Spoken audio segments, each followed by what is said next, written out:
안녕하세요. 돈의 흐름을 따라가는 머니라디오입니다. 우리는 지난 시간 2020년 코로나 팬데믹 이후 무제한 유동성과 개인 투자자의 참여로 주식시장이 폭등했던 시기를 살펴보았습니다. 특히 테슬라, 아크 ETF, 빔주식 같은 고성장 고리스크 자산이 시장을 주도했던 시대였습니다. 그런데 이 호황은 너무 짧고 뜨거웠습니다. 2022년 모든 흐름이 뒤집히기 시작합니다. 전 세계적으로 물가가 오르기 시작한 것입니다. 코로나 이후 풀린 돈, 공급망 붕괴, 전쟁, 여기에 에너지와 곡물 가격까지 폭등하면서 미국의 소비자 물가 상승률은 9%를 돌파했습니다. 이건 거의 40년 만에 처음 보는 숫자였습니다. 여기서 CPI란 무엇일까요? 즉, 소비자 물가지수라고 하는데 일반 소비자가 장바구니에서 실제로 체감하는 물가입니다. 식료품, 주거비, 교통비, 의료비, 교육비 같은 실생활 항목들이 모두 포함되어 있습니다. 따라서 CPI가 높아진다는 건 국민들이 매일 사는 물건의 가격이 전반적으로 올라간다는 뜻입니다. 그리고 이게 문제가 되는 이유는 간단합니다. 임금은 그대로인데 생활비만 계속 오르면 소비 여력이 줄어듭니다. 소비가 줄면 기업 매출도 줄어들고 경기 침체로 이어지게 됩니다. 게다가 물가가 너무 오르면 사람들은 미래의 돈 가치를 믿지 않게 됩니다. 지금 1달러보다 다음 1달러가 더 쓸모없다는 인식이 퍼지면서 통화 시스템 전체에 대한 신뢰가 흔들리는 심각한 사태로 이어질 수 있습니다. 그래서 미국 연준은 행동에 나섭니다. 이전까지는 시장을 살리기 위해 돈을 찍고 금리를 낮췄지만 이번에는 그 반대 돈을 회수하고 금리를 올리는 방향으로 돌아서게 됩니다. 왜 그럴까요? 금리를 올리면 대출이 줄어들고 소비가 줄어들고 기업 투자도 줄어들게 됩니다. 이렇게 전반적인 경제 활동이 둔화되면 수요가 줄어들고 물가도 다시 안정될 수 있다는 원리입니다. 이건 일종의 수요 억제 방식입니다. 시장이 과열됐으니 냉각 장치를 작동시키는 것입니다. 물론 방법은 금리 인상만 있는 것이 아닙니다. 재정 지출 축소, 보조금 조정, 수입 개방 등 물가 억제에 사용될 수 있지만 금리는 가장 빠르고 직접적인 수단입니다. 그래서 연준은 단호하게 금리를 올리는 선택을 한 것입니다. 실제로 2022년 한 해 미국 기준금리는 0.25%에서 4.5%까지 단숨에 상승하게 됩니다. 한 번에 0.75%포인트씩 올리는 자이언트 스텝을 연속으로 단행한 것은 미국 역사상 처음 있는 일이었습니다. 자, 금리가 오른다는 건 투자자 입장에서 무슨 뜻일까요? 돈 빌리기 어렵다. 기업도 투자 비용이 늘어난다. 수익을 내기 전까지 시간이 오래 걸리는 회사는 불리해진다. 또한 안전자산의 매력이 커진다. 즉, 고평가된 성장주는 타격을 받습니다. 특히 이익이 없는 기업 혹은 먼 미래의 수익을 기대하는 테크 기업들은 현실이 금리 부담 앞에서 재평가되기 시작하였습니다. 이 시기 대표적인 기술주들은 모두 폭락하였습니다. 테슬라, 아마존, 넷플릭스, 애플, 엔비디아 등 대부분의 주식들이 떨어졌습니다. 시장은 완전히 바뀌었습니다. 높은 PER, 성장성이 커서 괜찮아. 이렇게 말하던 투자자들이 이익을 당장 못 내면 팔아야 한다로 태도가 180도 바뀌었습니다. 그렇다면 이렇게 기술주에서 빠져나온 자금들은 어디로 흘러갔을까요? 먼저 많은 돈이 안전자산으로 옮겨갔습니다. 대표적인 예가 미국 국채입니다.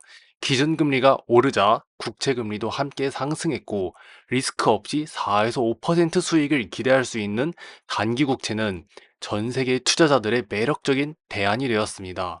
특히 기관 투자자와 연기금, 보수적인 자금들은 앞다투어 머니마켓 펀드 그리고 미국 재무부 단기채 등 ETF형 내이 단기 채권 상품으로 이동하였습니다. 둘째, 지금 일부는 가치주와 배당주로 흘러갔습니다. 변동성이 큰 성장주 대신 현금 흐름이 안정적이고 배당을 꾸준히 주는 기업들에 대한 선호가 강해진 것입니다. 대표적으로 에너지, 금융, 소비재, 유틸리티 섹터가 다시 주목을 받았습니다. 이런 종목들은 금리 인상 환경에서도 수익을 유지하거나 오히려 수혜를 입을 수 있었습니다. 셋째, 인공지능, 반도체, 방산 같은 테마주 중 일부는 살아남아 그쪽으로 자금이 재분배되는 양상도 나타났습니다. 예를 들어 2023년 이후에는 엔비디아, AMD, 슈퍼마이크로컴 같은 인공지능 반도체 수혜주들이 새로운 강세 흐름을 이끌었습니다. 즉, 성장주 중에서도 당장 수익을 낼 수 있는 기술에 대한 선별적인 투자가 이루어진 셈입니다. 마지막으로 금리 인상은 달러 강세를 동반했기 때문에 미국 자산 전체의 매력도 증가했습니다. 해외 투자자들은 자국 통화보다 달러 강세를 기대하며 미국 주식, 채권으로 자금을 옮겨갔고, 이 역시 안전자산 선호 흐름을 가속화했습니다. 요약하자면 팬데믹 이후 기술주로 몰렸던 자금은 금리 상승 이후엔 엔기채, 가치주, 안전자산으로 옮겨갔고, 성장주 중에서도 선택적으로 살아남은 분야에 재집중되었다는 것입니다.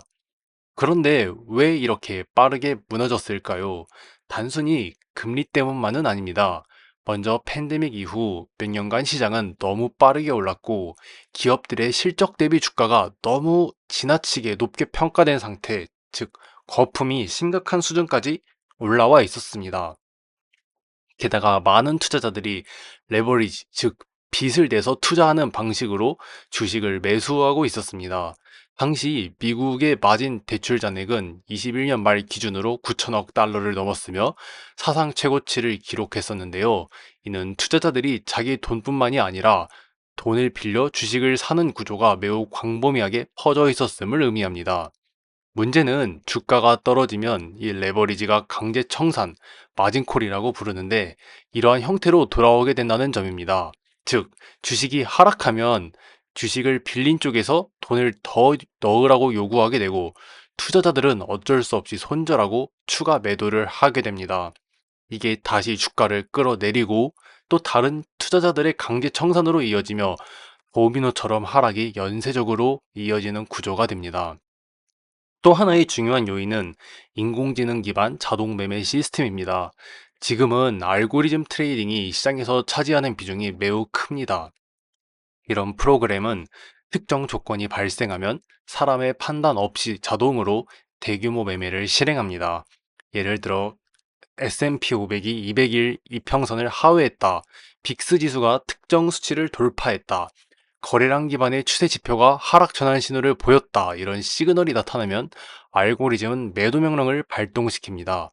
즉, 투자자 심리가 나빠져서 매도한 것이 아니라 정해진 수학적 규칙에 따라 기계적으로 매도가 이루어졌고, 그게 다시 시장 전체를 하락시키는 자동화된 악순환으로 이어진 것입니다.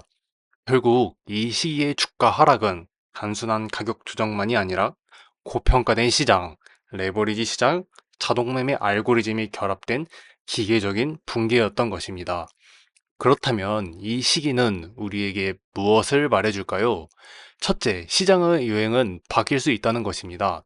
성장만 바라보던 시장이 안정, 실적, 현금 흐름을 중시하는 분위기로 이동했습니다. 둘째, 중앙은행이 방향이 바뀌면서 시장 전체가 구조적으로 흔들릴 수 있다는 사실입니다. 셋째, 자산 가격은 언제나 과열과 냉각을 반복하며 평균으로 회귀하려는 힘이 존재한다는 점입니다. 한번 정리해 보도록 하겠습니다. 2022년 이후 시장은 고금리 시대의 현실을 반영하여 테크주의 고평가를 해체했습니다. 그 과정에서 단순한 파괴가 아니라 시장 내의 균열을 회복하는 시간이었습니다. 이 흐름 속에서 일부 테마주는 다시 주목을 받기 시작하였고, 대표적으로 인공지능, 반도체, 에너지, 국방산업 등이 있습니다. 이제는 무엇을 사야 할까라는 질문에 대해 시장은 또 다른 이야기로 넘어가고 있습니다. 지금까지 머니라디오였습니다. 감사합니다.